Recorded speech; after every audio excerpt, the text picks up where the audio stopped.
Why do simple decisions make you freeze? You replay conversations. You delay replies. You hesitate before acting. Your body feels tense. Your breathing shortens. You avoid the decision, and the moment passes. The stress stays. In this video, you will learn one rule that shuts off this hesitation.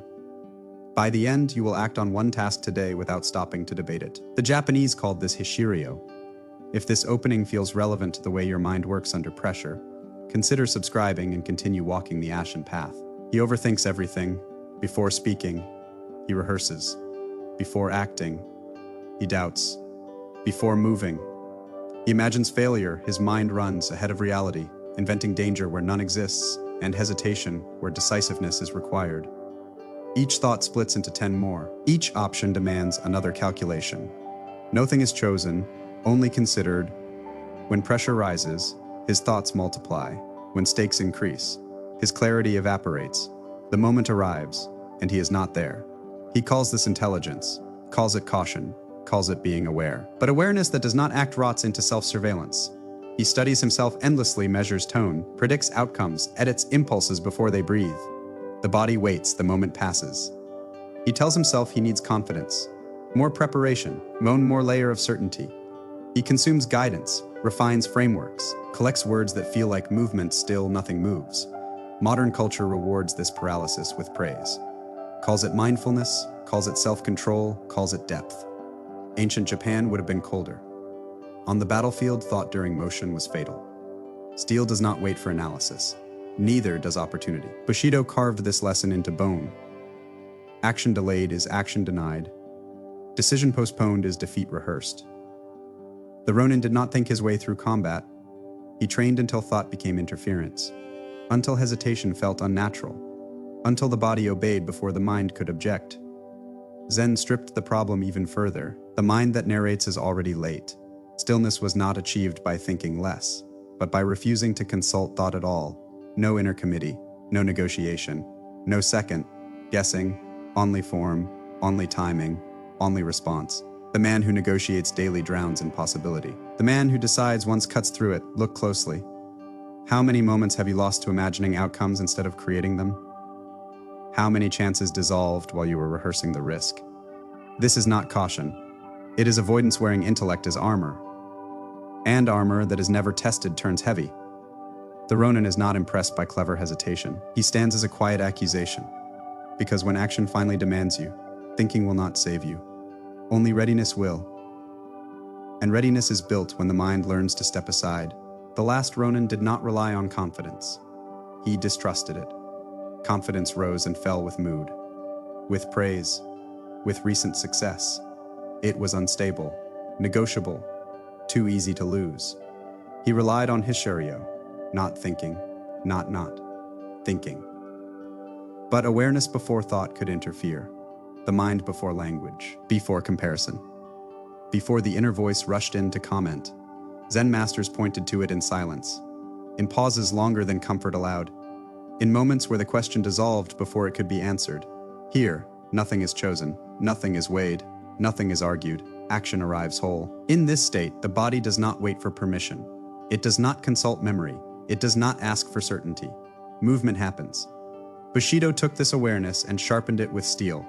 On the battlefield, hesitation was not philosophical, it was lethal. A fraction too late, a thought too many. A grip tightened in doubt, death before. Shame was not bravado, it was clarity. Better to act cleanly and fall than to survive by stalling and fracture the self. The Ronin trained until decision disappeared. Forms repeated until choice was unnecessary. Rituals drilled until response replaced reaction. Silence cultivated until thought lost authority. Zen refined this for life beyond combat. The same interference that kills a warrior rots a man slowly. Thought interrupts effort. Narration weakens resolve. Self-commentary drains presence. You think you are choosing, but you are delaying. You think you are careful, but you are avoiding. The modern mind worships control, metrics, frameworks, explanations, layered on top of explanations, but control is friction. The more you manage yourself, the more divided you become, one part acting, one part judging, one part hesitating. Hishiryo cuts through this division. No inner audience, no performance, No need to feel ready. Only the act itself, calm, did not come from mastering emotion. It came from removing the one who interfered with it. The self that insists on understanding first. The self that narrates every move. The self that asks, what if?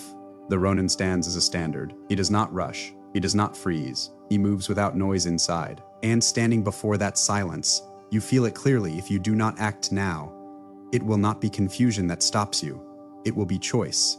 And that choice will be yours alone. Your nervous system reacts before your thoughts do. Always has. The body flinches. The breath tightens. Muscles prepare for impact long before a sentence forms. Fear is biological. It arrives clean fast. Honest overthinking is learned. It comes later, layered on top. A narration pretending to be protection. Modern minds live trapped in the prefrontal cortex. An endless watchtower of prediction and simulation. What if this goes wrong? What if I misstep? What if I'm exposed? The body signals once. The mind repeats it 1,000 times. Neuroscience confirms what warriors learned the hard way. Excess conscious control degrades performance. Precision collapses under commentary. Reaction slows when the mind insists on supervising every motion. You are not safer when you think more. You are slower. Zen saw this centuries ago. The thinking mind clings when it senses danger. It tightens around identity, around outcome. Around the need to be right, thought becomes a shield. But a shield that blocks vision. Bushido saw the consequence. A warrior who hesitates does not lose because he lacks bravery. He loses because he interrupts instinct. Steel moves faster than explanation. So does opportunity. So does truth. On the battlefield, there was no time to manage fear, only to pass through it. The Ronin trained where fear could not be avoided: cold mornings, sparse meals. Lonely roads walked without witnesses. Not to eliminate fear, but to strip it of authority. Instinct was trusted. Commentary was silenced. Forms were practiced until the body knew before the mind could speak. Rituals repeated until response replaced debate. Stillness cultivated until thought learned to stand aside. This is where the internal war lives. Not fear versus courage. Instinct versus commentary. One moves immediately. The other asks permission. One belongs to the body. The other to the ego.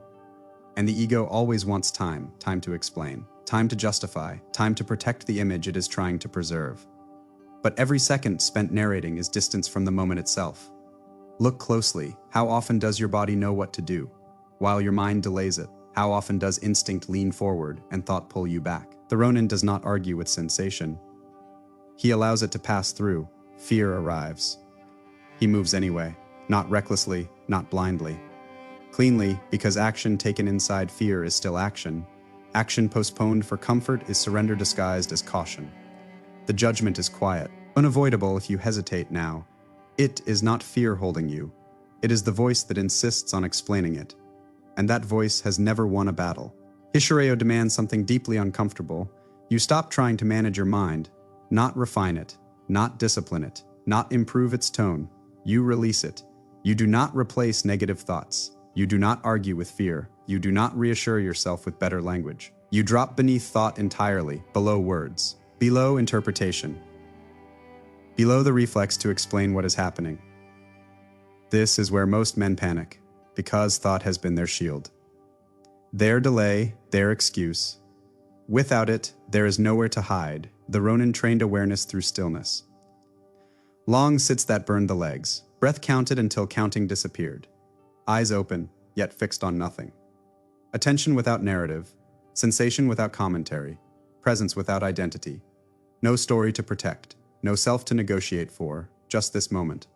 Arriving intact, the modern mind resists this violently. It reaches for techniques, affirmations, control dressed up as spirituality, anything to stay in charge. But Zen was never interested in control. It was interested in subtraction. Remove the voice, remove the judge. Remove the constant translator between experience and meaning. What remains does not panic. Fear feeds on narration, on repetition, on the mind circling the same signal until it becomes a threat. When there is no internal voice left to feed it, fear has nothing to hold, it passes through like weather. Bushido understood this without poetry. A warrior who listens to his thoughts in combat has already split himself in two. One part moving, one part commenting. The blade does not tolerate division, so the Ronin practiced unity. Movement without debate. Awareness without label. Action without inner applause or condemnation. This is not calm as comfort. It is calm as emptiness. No self, no hesitation, no friction between impulse and response. You cannot think your way out of fear. Every attempt strengthens the habit of thinking as authority. You can only outgrow the thinking that creates it, and that growth is silent, uncelebrated, invisible to anyone still trapped in their own narration. This is the one path, not mastery of thought, but freedom from needing it. If you are still trying to manage your mind, understand what that reveals. You do not yet trust what remains when the voice is gone. And until you do, the voice will rule you. Water does not panic before impact. Fire does not doubt its heat. Steel does not question pressure. They respond, because response is what they are. The Ronin practiced presence without interruption, not when it was convenient, not when he felt centered, not when the day cooperated. Same posture, same breath, same attention, morning or night, strength or exhaustion, noise or silence. Practice was not something he entered, it was something he refused to leave. There were no dramatic sessions, no breakthroughs worth announcing. Only repetition, clean, unbroken, unremarkable. This is where most men fracture. They train when conditions are right. They pause when discomfort appears. They negotiate with inconsistency and call it balance. The Ronin did not negotiate, because gaps are invitations. A pause becomes commentary, commentary becomes doubt, doubt becomes delay. And delay is where fear survives. Neuroscience echoes what Zen already knew. When awareness remains non-reactive, threat circuits quiet themselves. The body learns there is nothing to defend against. Reaction slows, response sharpens. Action emerges without discussion, not rushed, not forced, immediate. This is how instinct is purified. Not by intensity, but by continuity. The same breath watched 1,000 times loses its novelty. The same sensation observed without flinching loses its authority. Eventually, awareness no longer feels practiced. It feels permanent. Bushido demanded this state. A warrior who must enter focus has already admitted absence, so the Ronin erased the distance. No warm-up for presence. No ritual to become ready. Readiness was assumed.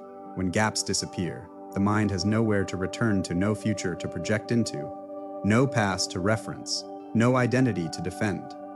Only what is happening now. Fear cannot survive here.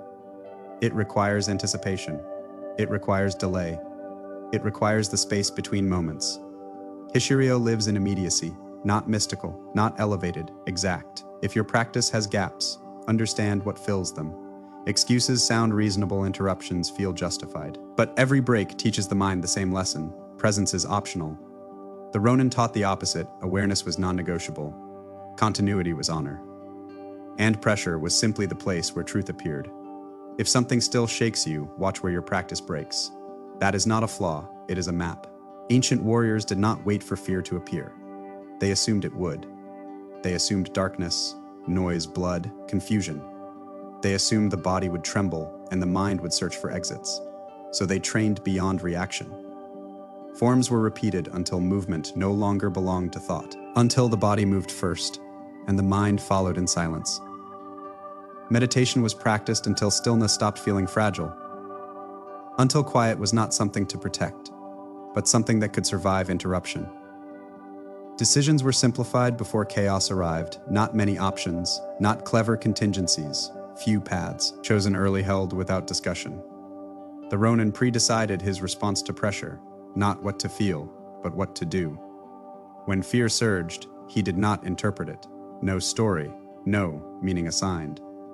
Just sensation, heat, breath. When uncertainty appeared, he did not search for reassurance. He stayed where his feet were, where the blade rested, where the breath entered and left. When stakes rose, he returned to the body, not as comfort, as anchor. This is where modern men fail. They wait to be calm before acting. They wait to be certain before choosing. They wait for fear to disappear before moving. Ancient Japan would have seen this as backward. Calm was trained before danger.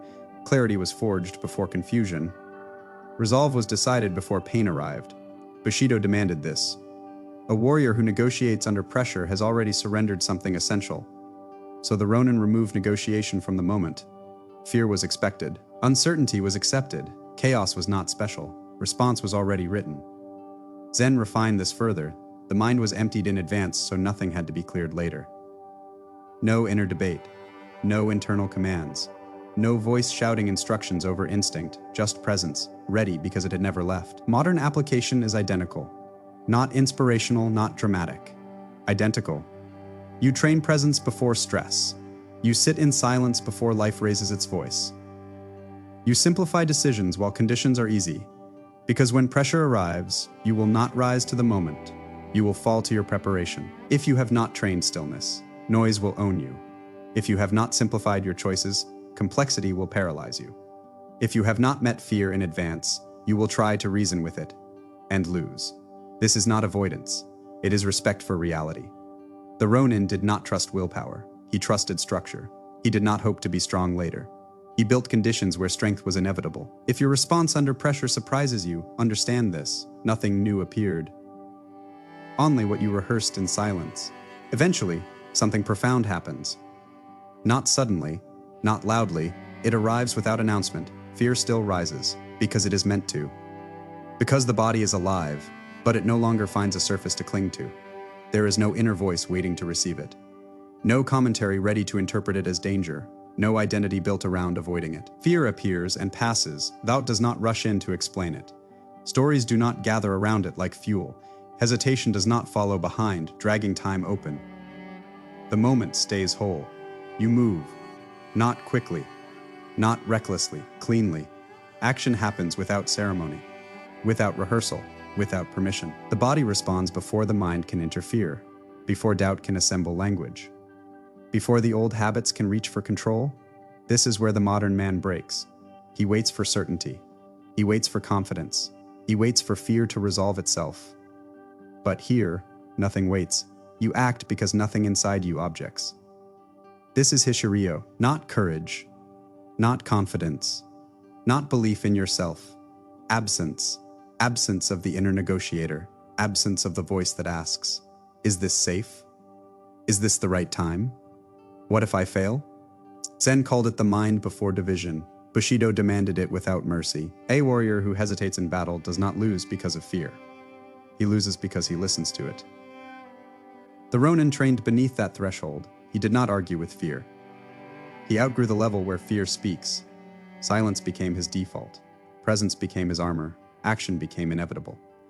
This is what transformation actually is, not improvement, not mastery, not optimization. Removal. What is stripped away is not weakness, but noise. The noise that turns moments into debates, the noise that fractures action to doubt, the noise that convinces you that thinking is safety. Here, thinking is late. Movement is already finished by the time thought arrives.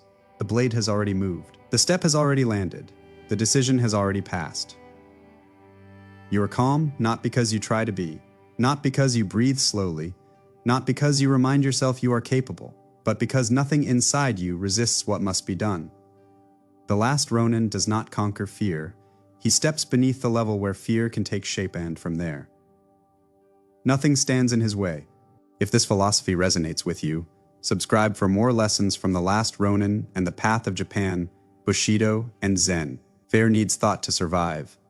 And when thought falls silent, only clarity remains.